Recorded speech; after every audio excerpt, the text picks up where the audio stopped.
지금 투자자가 할 수 있는 거는 딱 하나밖에 없다라고 생각을 합니다. 네. 일단은 떨어지더라도 물리더라도 괜찮은 종목, 나는 이 종목에 물려도 돼, 이미 저렴해졌기 때문에 여기서 더 빠진다라는 거는 정말로 조금 단기 충격, 3개월 6개월짜리 단기 충격, 혹은 정말 이게 좀 부채의 크러쉬가 터지면서 말 그대로 부채가 터져나가는 상황에서 떨어지는, 밀리는 그런 부분들이 있을 수 있거든요.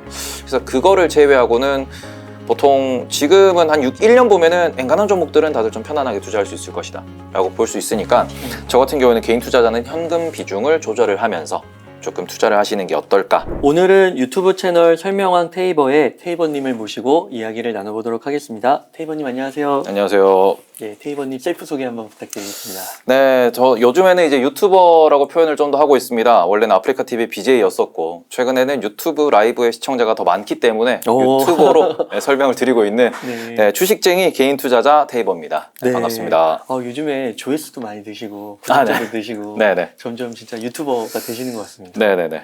앞으로 더 잘 되실 것 같아요. 아, 그쵸. 100만 가야죠. 네. 이제 증시에 대해서 좀 여쭤보겠습니다. 네. 어느덧 좀 지수가 2100에서 슬금슬금 되더니 이제 거의 2500 근방까지 네네. 이렇게 올라왔더라고요. 네. 요즘 증시는 또 어떻게 보시는지 궁금합니다. 제가 맨날 이제 미장이랑 국장 라이브, 아침에 이제 국장 관련돼 가지고 아침에 이런 미국의 이슈가 있었습니다, 그러니까 한국이 어떨 것 같습니다라는 말씀을 드리는데, 제가 최근에 제일 많이 말씀드리는 게 지금은 쉽니다. 그러니까 지금은 올라도 많이 못 오르고 빠져도 많이 못 빠지기 때문에 시장이 자꾸 횡보를 하는 것이고, 그런 관점에서 S&P 500 같은 경우에는 4,000포인트를 기점으로 해가지고 4,000포인트를 닿았다가 떨어지고 닿았다가 떨어지고, 나스닥 같은 경우에도 200주선을 닿았다가 떨어지고, 그 다음에 한국도 200주선을 닿았다가 떨어지기를 반복하고 있습니다. 특히 200주라는 거는 외국인들이 주로 이제 200주나 201선 근처에서 매수 매도를 많이 하기 때문에, 한국은 지금 환율 측면에서도 조금 과하게 상승하는 면이 있다가 200주선을 딱 맞고 멈췄거든요. 그러면서 외국인이 조금 털어낸다라는 표현을 쓸 수 있을 것 같은데, 분명히 그동안 원화가 과매도 구간이었고요. 그러면서 한국에 있는 기업들이 조금 저렴하다라는 평가를 받았었는데, 좀 과하게 빠졌던 부분은 복구가 됐지만 여전히 내년도에 대한 경기 전망이나 실적 전망이 불확실하기 때문에 네. 조금은 힘이 없는 상황이지 않나라고 생각할 수 있을 것 같습니다. 그 불확실한 요소는 좀 네. 뭘 보세요? 일단은 미국이 여전히 기준금리를 0.75씩 계속 올려왔죠. 자이언트 스텝이라고 불렀는데, 그걸 0.5를 12월에 올린다. 그리고 2월에는 0.25를 또 올릴 것이다. 오늘 아침에 보니까 지금 내년도에 0.25를 3번 정도 더 올려가지고 5.25 혹은 5.5까지도 올릴 수 있다라는 전망이 있습니다. 그러니까 지금 시장의 기대치라고 하면은 경기가 너무 안 좋으니까 뭐 한 5%, 5.25%면은 꺾이겠지라고도 이야기를 하고 있는데, 여전히 시장이 불안한 거는, 그래서 지금 경기가 안 좋냐라고 했을 때 보는 뷰에 따라서 좀 많이 달라질 수 있어요. 이건 뭐냐 그러면은, 숫자만 놓고 보면은 경기가 너무 좋습니다. 고용도 좋고 소비도 좋아요. 근데 이거를 디테일하게 파고 들어가면은 고용도 파트타임이 늘어나고 있습니다. 정규직이 잘리고 있습니다. 제 친구가 이제 캐나다 구글에 다니고 있는 친구가 있는데, 그 친구가 어제 저한테 카톡이 와가지고 이런 얘기를 했거든요. 지금 나도 잘릴 것 같다. 그 정도로 어떻게 보면은 감원이 좀 칼바람이 불고 있는 그런 상황인데, 캐나다도 그렇고 지금 캘리포니아도 그렇고 전부 다 불안해하고 있는 상황이거든요. 근데 화이트 칼라가 지금 좀 많이 잘리고 있는데 왜 고용 시장이 좋냐? 서비스직 때문에, 서비스직 수요 때문에 신규 고용이 늘어나고 있으니까. 근데 이런 부분이 과연 양질의 일자리가 줄어들었을 때 지속될 수 있느냐를 놓고 보면은 그건 어렵거든요. 그러니까 경제학자들이나 이코노미스트들이 이제 경제가 꺾였다, 경기 침체가 오고 있다, 이런 얘기를 하는 거고, 근데 연준 입장에서 그런 거 다 없이 숫자만 놓고 고용되고 있는 숫자, 실업률만 놓고 보면은 여전히 금리를 올려도 되거든요. 이런 부분에서 연준이 지금까지는 익스큐즈를 많이 해줬습니다. 그러니까 시장이 힘들 때마다 시장한테 좀 필요한 말을 해줬었고, 계속 시장이 무너지지 않도록 받쳐줬었는데, 이번에도 과연 받쳐줄 수 있을 것인가에 대해서 조금 걱정을 하는 거죠. 금리를 너무 많이 올리니까 지금까지는 조금 무너지면 받쳐주고 무너지면 받쳐주고 이런 식으로 좀 부양이 가능했는데, 이번에는 이게 만약에 박살나면 이라는 좀 공포가 있다 보니까 많은 전문가들이 현금 보유 비중을 계속 유지하시라, 정말 안 좋게 보면은 2023년도에도 현금이 왕일 것이다, 이런 얘기를 하는 분도 계시고, 또 혹자는 아니다, 이미 선반영이 다 됐기 때문에 올라갈 것이다. 그러니까 지금은 말 그대로 가장 중요한 게 경기 침체가 오는 것은 확실합니다. 이거는 장단기 금리 차를 보든 간에 아니면은 지금은 뭐 고용 시장도 마찬가지고, 거기다가 추가적으로 나오는 지금 여러 가지 지표들을 놓고 봤을 때 소비 지표 같은 경우에도 정말 소비가 탄탄해요. 그러니까 지금 우리가 10월 소비 데이터까지 확인했을 때 9월 대비로 10월 소비가 1.2%나 늘었습니다. 근데 이거를 소비 데이터만 놓고 보면은 돈을 잘 쓰네, 경제 좋는데, 까고 보면은 이번에 월마트 실적에서도 그런 분석이 좀 나왔었는데 식료품에 대한 소비가 엄청나게 늘었습니다. 왜? 식료품의 가격이 많이 올랐으니까. 그러면 식료품에 대한 소비가 늘어났다라는 측면에서 다른 소비는 줄어들고 있는 거죠. 그러니까 말 그대로 경기 침체형 소비가 일어나고 있다는 거기 때문에 소비 데이터도 늘어나도 늘어난 게 아니다라고 볼 수 있는 거고, 그럼 이게 조금만 더 지속이 됐을 때, 혹은 또 혹자들이 얘기하는 이제 12월이 지나고 내년 초가 되면은 연말에 우리가 산타 시즌, 이제 우리가 선물을 많이 하죠. 이번 주 같은 경우에도 블랙 프라이데이가 있는데 불프 시즌이 지나고 산타 시즌이 지나가지고 뭔가 크리스마스까지 이렇게 연말 랠리가 쫙 나오다가 파트타임들이 다 이제 집으로 돌아가게 되면은 고용 시장의 실업률도 한 번에 치솟을 것이다. 그렇게 되면은 갑자기 경기 데이터가 너무 안 좋아질 수 있으니까, 그러면 이럴 때 과연 소비가 지속될 수 있을 것인가? 지금도 우리가 뭐 삼성전자를 보시더라도 뭐 메모리 관련된 PC 관련된 수요가 확 줄었다. 소비는 좋다라고 하는데 어떻게 보면은 우리가 내구재라고 부르는 노트북, 그다음에 TV 이런 거는 못 산다라는 거죠. 안 산다라는 거죠.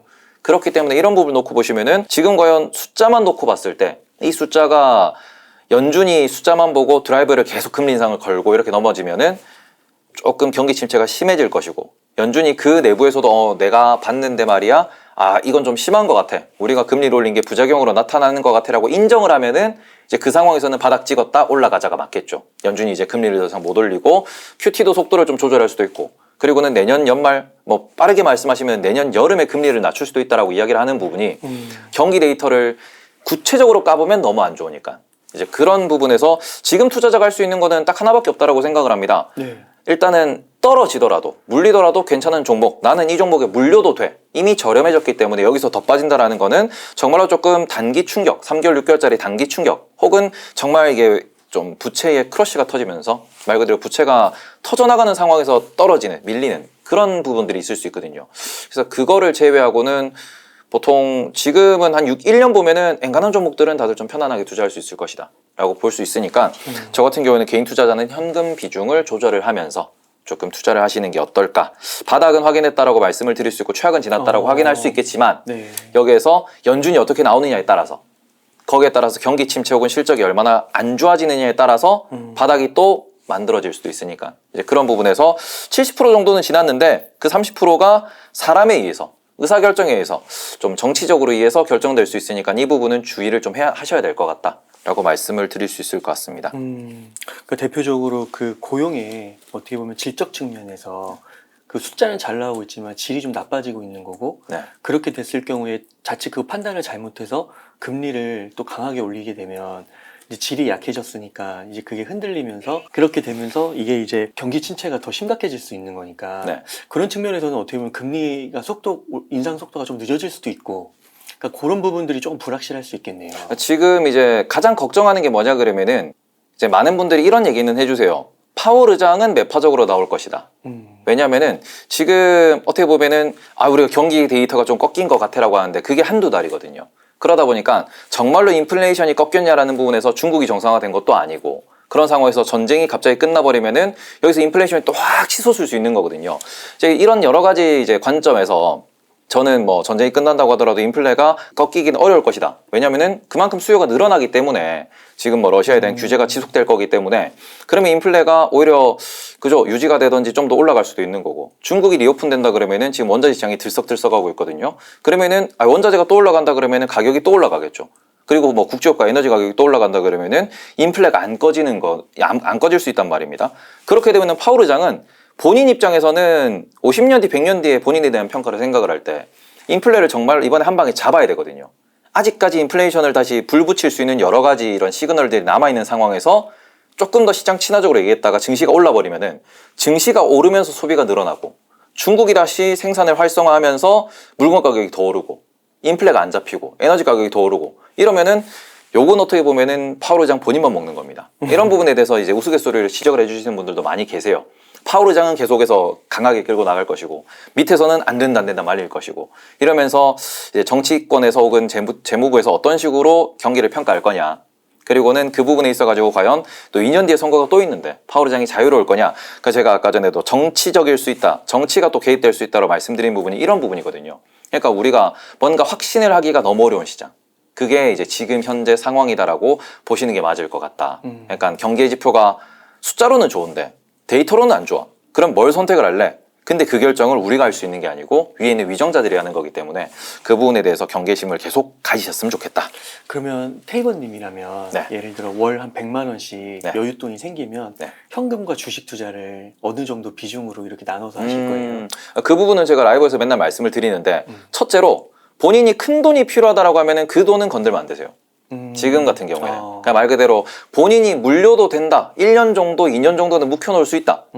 라고 말씀을 드리는 부분이 왜냐 그러면은 지금 중간에 뭐 FTX도 이번에 터져 나갔지만 네. FTX가 오늘 아침 그러니까 주말 사이에 나온 이제 추가적인 부채 규모가 4조 정도가 또 나왔습니다. 계속 느네요. 네, 계속해서 나오고 있는 중이기 때문에 그게 결국에는 어디까지 건들지는 모르는 부분이거든요. 그러다 보니까 저는 항상 말씀드리는 게 본인이 6개월 정도 생활할 수 있는 현금이 있으시고 아니면은 내가 6개월 동안 아무 걱정 없이 월급을 받으실 수 있다. 그러면은 아니 주식 몰빵하셔도 돼요. 웬만한 개인 투자자분들이 투자금을 굴린다고 했을 때 그죠? 집의 가격보다 더 높은 돈을 굴리진 않습니다. 부동산 가격보다 더 많은 돈을 안 굴리신다고 하면은 그러면은 저는 안정적으로 월급이 나오고 내가 현금으로만 투자한다. 주식을 100% 가져가셔도 상관은 없습니다. 다만 거기에서 멘탈 관리를 하시려면은 30% 정도는 현금을 가지고 계셔야 되고 그러고 한 6개월 정도는 내가 크게 물릴 수도 있으니까 내가 그동안은 먹고 살 수 있는 내 자금 운용 수단이 있어야 되고 그리고는 앞으로 1, 2년 내에 쓸 돈은 건들지 마시라. 뭐 그렇게 좀 말씀을 드릴 수 있을 것 같아요. 네.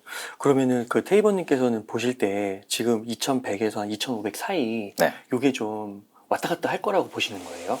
저는 그죠. 2100까지는 무리인데 지금 2500을 뚫으려면은 그만큼 강한 실적의 호재가 나와줘야 돼요. 설령 뚫는다고 하더라도 다시 밀릴 가능성이 매우 높다.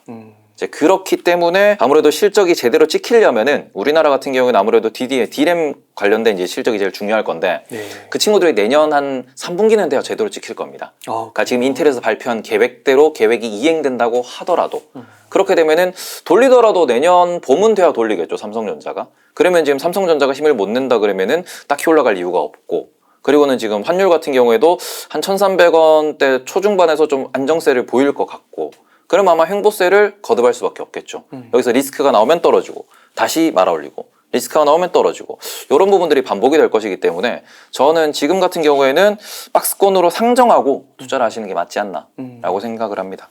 그러면은 한 뭐 2200 정도까지 오면 좀 담고 네. 한 2500, 2600 정도까지 가면은 조금 팔고 네. 뭐 이런 식으로 반복해서 네.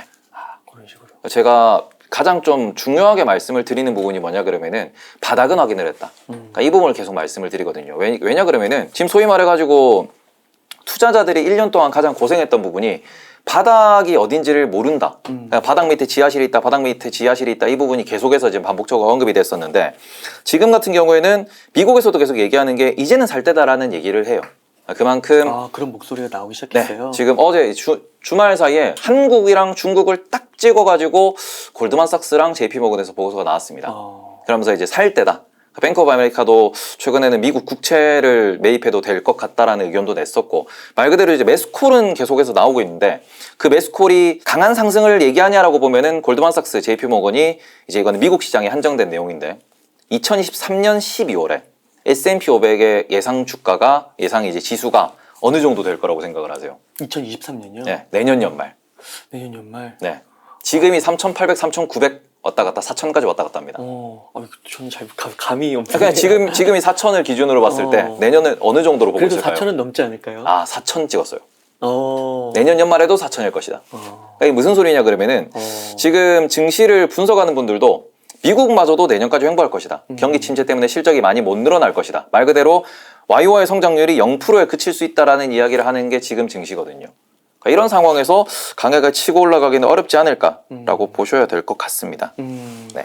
그러면 저희가 2010년 때 네. 보면은 그 박스권 장세가 네. 오랫동안 지속되는 네. 그런 식으로 좀 장기 박스권으로도 갈 수 있을 거라고 보세요? 그 정도 장기로 가기에는 저는 어렵다고 생각을 하는 게 지금은 바닥을 확인했고요. 대신에 못 올라간다라고 이야기를 하는 건데 이 못 올라간다가 올라간다라는 그 시그널이 나올 때가 언제냐 그러면은 소위 말해서 지금 2020년에 돈을 풀었습니다. 2021년도에 인플레이션이 왔어요. 그럼 인플레이션은 우리가 라면 가격이 100원씩 200원씩 올랐고요.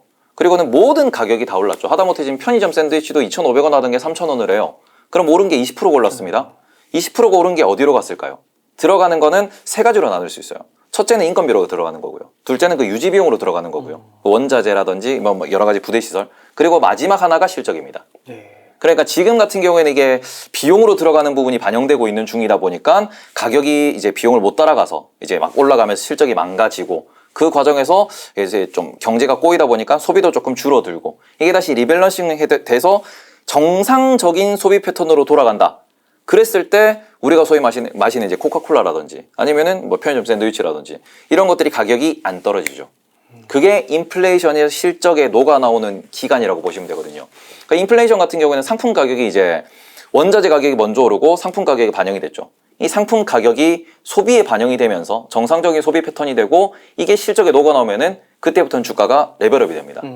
그래서 이 부분은 시간이 좀 걸릴 수밖에 없기 때문에 그러면은 그게 언제쯤 볼 것이냐. 그래서 지금부터는 주식을 이렇게 좀 우리가 여전히 브랜드가 살아있고 소비가 계속 되는 그런 친구들 찾아서 매수를 해놓으면은 가격이 오른 만큼 주가가 올라갈 거예요. 그러다 보니까 인플레가 녹아나오면은 결국 상방은 뚫릴 것이다. 그럼 지금은 사놓되 이게 6개월이 될지 1년이 될지 2년이 될지는 아직은 잘 모르겠고 금리 환경을 보니까 한 1년에서 2년 정도는 걸리지 않을까. 이런 부분을 놓고 보기 때문에 지금부터는 모을 때다. 저렴하게 사서 올라가면은 팔고 뭐 아니면 올라가도 내가 계속 들고 있다가 많이 올라가면 팔고 이런 식으로 해가지고 실적 장세가 올 때까지 모아가는 국면으로 접근하는 게 좋지 않을까 이렇게 보시면 좋을 것 같습니다. 그러니까 이게 좀 단기적인 시각이 아니라 네. 좀 중장기적으로 보면은 어차피 시중에 화폐량은 풀렸고 네. 그것만큼 이 제품에 반영하고 또 소비자도 적응하게 되면서 인건비도 오를 거고 네. 그러면서 결국에는 이 지수 자체가 화폐량이 늘었으니까 지수 자체가 이제 좀 한 단계 레벨업을 할 수 있겠군요. 네. 그러니까 그 부분에서 우리가 이제 2010년대에는 1900에서 2200 정도 왔다 갔다 했었거든요. 근데 지금 바닥을 2100 정도를 얘기하는 이유도 1900에서 2100만큼 그만큼 올라왔다라는 겁니다. 물론 여기에 이제 에너지 엔솔, LG 엔솔이 나오고 카카오 그룹들이 IPO하고 이러니까 희석되면서 좀 더 눌린 건 있는데 확실히 바닥은 예전보다 레벨업이 됐어요. 그럼 이 상황에서 이 레벨이 한 번 더 올라갈 것이다. 인플레가 녹아 나올 때. 근데 그게 10년까지는 안 걸릴 것이다. 그러니까 지금부터는 내가 어떤 기업이 과거에 비해서 돈을 많이 벌 것인가, 시장 점유율을 늘려나갈 것인가에 대해서 고민을 하시면서 모아 나가시면은 길지 않은 시간에 좀 또 한 번의 대세 상승, 그죠? 2020년 같은 상승은 아니더라도 적어도 한 20%, 30% 정도의 상승은 맛볼 수 있지 않을까. 그 정도를 준비하시면 좋을 것 같습니다. 그러니까 혹자분들이 부동산 시장은 안 좋은데 주식 시장이 날아가겠냐 뭐 또 이렇게 이야기도 하셔가지고 뭐 그리고 이제 부동산에서 뭐 레고랜드 이런 사태도 좀 터지면서 네네. 채권이 좀 이렇게 흔들리다 보니까 네. 뭐 PF도 막 엮어가지고 얘기하면서 그게 그렇게 문제가 터지는데 과연 주식시장이 대세 상승이 빨리 오겠느냐. 근데 제가 이번에 이 부분은 조금 논의 얘기긴 한데 금투세 관련돼서 얘기가 나올 때 이렇게 좀 들으면서 조금 좀 슬픈 거는 있긴 있었거든요. 왜냐 그러면은 지금 관련돼가지고 논의가 되는 게 약간은 너무 정치적인 편향이 섞여 있는 그런 발언들이 많이 나오면서 하면 안 된다, 뭐 나락을 간다, 뭐 대만을 봐라 이런 얘기를 많이들 하시는데 가장 중요한 거는 지금 우리나라 지수가 과연 금투세를 도입한다 그래가지고 떨어질 것이냐. 얘는 구조적인 것에 대해서도 한 번 더 고려를 해봐야 되거든요. 금투세요? 네. 금융투자세 관련돼가지고 이제 뭐 투자하면 5천만 원 이상 뭐 세금을 걷겠다 이런 얘기해서 논란이 되게 많은데 정치적 발언하자는 게 아니고 가장 간단하게만 생각을 하면은 대한민국 시가총액 상위 이제 10대 기업을 보시면은 외국인 지분율이 대부분 유동 비율, 이제 유통 비율의 50%가 넘어갑니다. 네. 무슨 소리냐 그러면은 외국인들이 사면 올라가고 외국인들이 팔면 떨어지는 게 코스피예요. 지수는 별로 그렇게 큰 문제가 없어요. 그러네요. 그런 상황에서 이제 몇몇 종목들 같은 경우에는 개인들이 많이 보유하고 있고 또 몇몇 이제 큰 손들에 의해서 움직이는 종목들은 문제가 분명히 생길 수는 있겠죠. 근데 이런 부분에 있어가지고 제가 아무리 채널을 찾아봐도 다들 좀 극단값만 이야기를 하시니까 그런 것에 대한 대안도 없고 다른 나라의 뭐 세법이 어떠냐에 대한 비교도 없고 이런 부분에 있어서 조금 아쉽긴 한데 지금 계속 이제 막 어떻게 보면 부동산도 마찬가지고 조금 과하게 말씀하시는 분들이 너무 많기 때문에 제가 그 부분에 있어서는 이제 제 이 영상을 보시는 분들한테도 조금은 냉정하게 논리적으로 생각을 하시고 부동산이 안 간다 그래서 주식이 안 간다라기보다는 기업이 성장하면 주식이 오릅니다. 그리고 우리나라를 이끄는 건 삼성전자이기 때문에 삼성전자 같은 경우에는 글로벌에서 사업을 하다 보니까 삼성전자가 글로벌에서 성장을 해버리면은 코스피 지수는 올라가요. 그럼 그거는 삼성전자의 성장에는 부동산이 전혀 문제가 없는 거거든요. 그런 관점에서 이제 우리나라에서 어떤 사업이 잘하는지 어떤 사업이 잘 안 되는지 그리고는 또 한 가지 안타까운 게 삼성전자가 됐든 현대차가 됐든 다 미국이든 유럽이든 가서 공장을 짓는데 이러면은 앞으로 한국 경제는 정말로 한국 내 일자리는 이제 양질 일자리가 줄어드는 거니까 이 부분은 한국은 또 어떤 식으로 또 발전해야 되고 어떤 식으로 또 보완해야 될지 이런 부분에 있어가지고 좀 우리가 돈을 당장 짧게 버는 것도 좋지만 장기적으로는 한국이라는 브랜드가 또 살아남아야 되는 부분에 대해서도 고민을 많이 해보셨으면 좋겠다라는 걸 맨날 좀 어떻게 보면 꼰대처럼 말씀을 드려요. 그러니까 이게 경제가 이 네. 안에 정말 여러 가지 요소가 있어서 그게 다 유기적으로 엮여 있긴 하다고 하지만 네. 진짜 너무 하나의 요인을 너무 크게 연쇄적으로 해석을 해가지고 너무 또 지나치게 막 이렇게 엮어서 결국엔 다 무너질 것이다 이런 결론은 그렇게 갈 수 있잖아요. 이게 네. 막 지나치게 다 연결하다 보면은 그래서 그거를 어디까지 좀 이렇게 끊어서 볼 그쵸. 것인가 그런 것들도 좀 봐야 할 필요가 있는 것 같아요. 제가 이제 저도 유튜버를 하고 있지만 저도 이제 유튜버라고 말씀을 드렸지만